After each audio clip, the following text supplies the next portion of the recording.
Salut à toutes et à tous, ravi de vous retrouver pour une nouvelle édition de la Minute Quintet, direction l'hippodrome de Longchamp.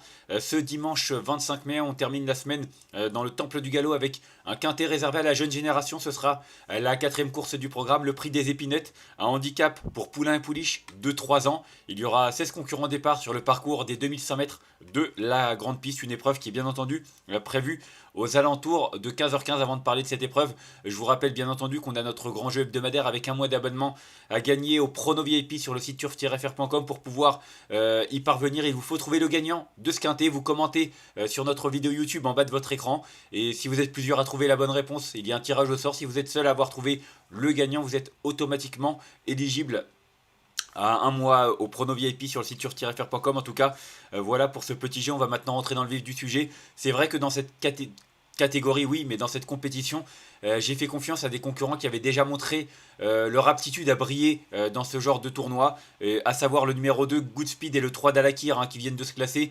deuxième et troisième d'un quintet disputé sur la moyenne piste de Longchamp. C'était il y a de cela 3 semaines et demie environ, c'était le 30 avril dernier. En tout cas, c'était une bonne performance, notamment du numéro 2, Goodspeed, qui a pris le premier accessible de ce quintet.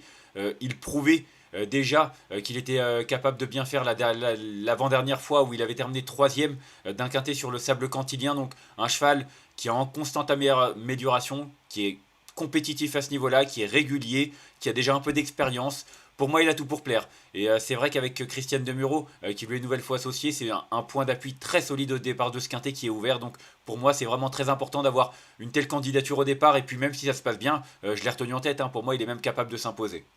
Ensuite, j'ai retenu le numéro 3 Dalakir, qui a terminé derrière son rival, mais il n'y a pas grand chose. Une encolure lors de leur dernière confrontation. Auparavant, ce Dalakir avait remporté son Méden dès sa troisième sortie et dès sa deuxième sortie de l'année. Donc un cheval qui est sur la montante, qui progresse au fil des sorties, qui commence à prendre un petit peu de bouteille, même s'il n'a que 4 courses au compteur. Pour moi, c'est un cheval qui a de l'avenir dans cette catégorie. Et ce quintet peut lui permettre de renouer avec le succès. En tout cas, pour moi, c'est certainement un sujet amené à remporter une telle épreuve. Et pourquoi pas dès ce dimanche. Ensuite, j'ai retenu en troisième position le numéro 10, Green Cape, premier atout d'André Fabre. Un cheval qui est assez régulier dans l'ensemble. C'est vrai qu'il n'a jamais franchi le poteau en tête, mais on ne peut pas lui reprocher grand-chose, mis à part une sixième place lors de sa rentrée.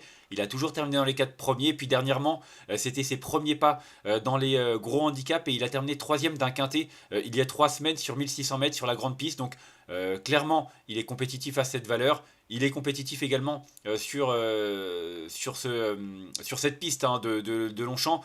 Maintenant, il est rallongé. C'est la première fois qu'il court sur une distance aussi longue. Il n'a jamais dépassé 1800 mètres et c'était lors de sa rentrée. Donc, il y a juste ce petit bémol, mais clairement, c'est un cheval qui a la pointure et qui va certainement lui aussi remporter un gros handicap dans les semaines à venir. Donc voilà, s'il tient la distance, je pense même qu'il est capable d'y parvenir dès ce dimanche. Mais je vous l'ai dit, c'est très ouvert et il fait partie, bien entendu, des premières chances. Ensuite, j'ai retenu en quatrième position le numéro 4, deuxième atout d'André Fabre, avant l'orage, qui vient de remporter un handicap. Alors c'était à Saint-Cloud, c'était une épreuve un peu plus modeste, mais le style était quand même assez convaincant, même s'il n'y a pas grand-chose au passage du poteau.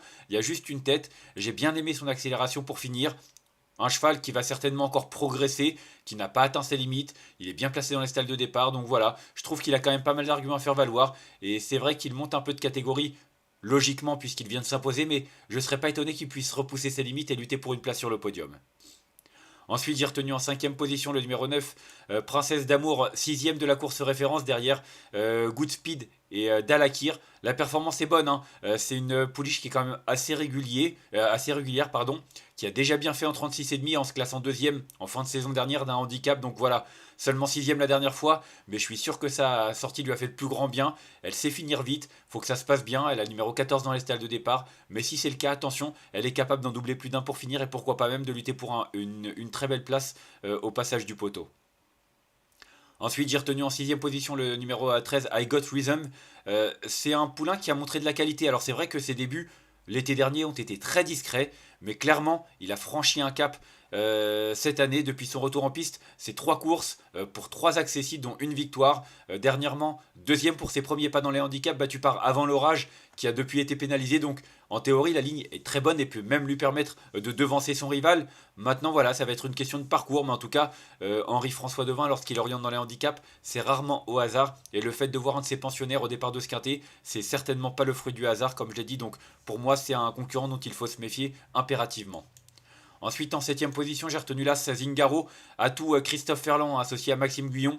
Un cheval, quand on voit sa musique, c'est pas forcément transcendant. Hein. 4ème, 5ème, 6ème. Alors, ce sont ses premiers pas dans les handicaps. Faut voir ce que ça va donner à cette valeur. Il a battu Libyan Knight en dernier lieu qu'il retrouve dans cette épreuve.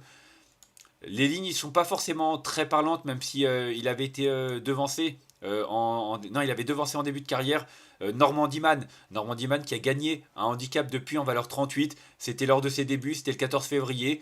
Il est pris en 39 avec 1 kg en plus. Peut-être que ça lui confère une chance régulière pour les places. Pour mieux, je pense pas, mais après, on ne peut pas toujours savoir avec des poulains à cet âge-là. Ils progressent d'une course à l'autre. Donc voilà, ce sera juste mon 7ème choix. Mais je ne serais pas étonné qu'il s'illustre dès ses débuts dans cette catégorie.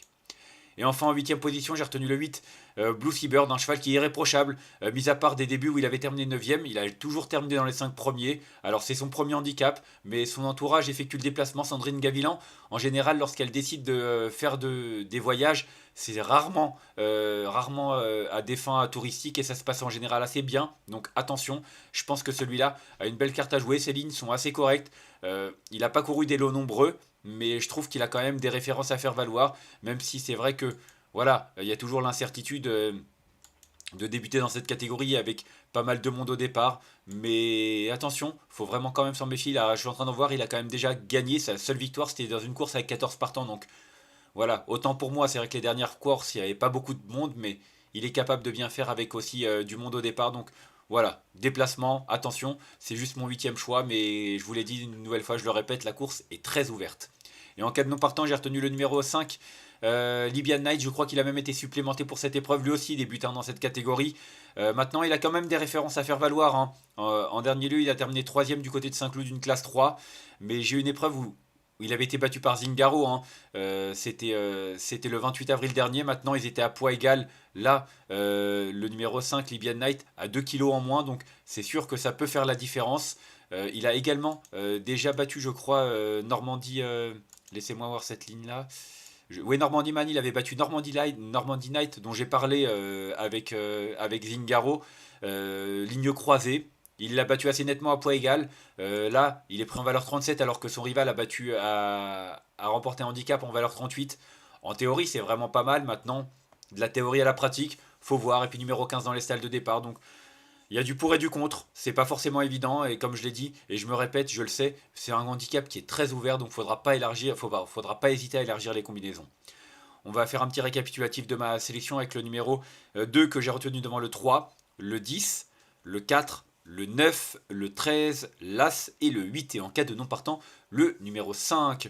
En conseil de jeu, je vous l'ai dit, c'est très ouvert. Maintenant, moi, je trouve que 2 et 3, ça ouvre pas mal de garanties. Ils viennent de se classer 2e et 3e d'un quintet sur l'hippodrome de Longchamp. C'est pas forcément le même parcours, mais ça quand même offre pas mal de garanties. Donc 2 et 3, des bonnes bases. Derrière, c'est plus ouvert. Le 10, s'il tient la distance, il peut même lutter pour la victoire. Donc chacun voit un peu midi à sa porte. Mais 2, 3, 10, c'est mes 3 préférés. Mais encore une fois, c'est vraiment très, très, très ouvert. Il y a pas mal de possibilités.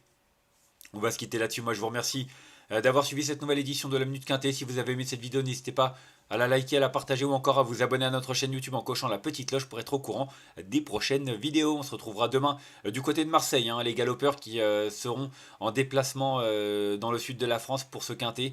En tout cas, on en reparlera d'ici là dès demain. Je vous souhaite en attendant une excellente journée et de manger à tous. Bye bye.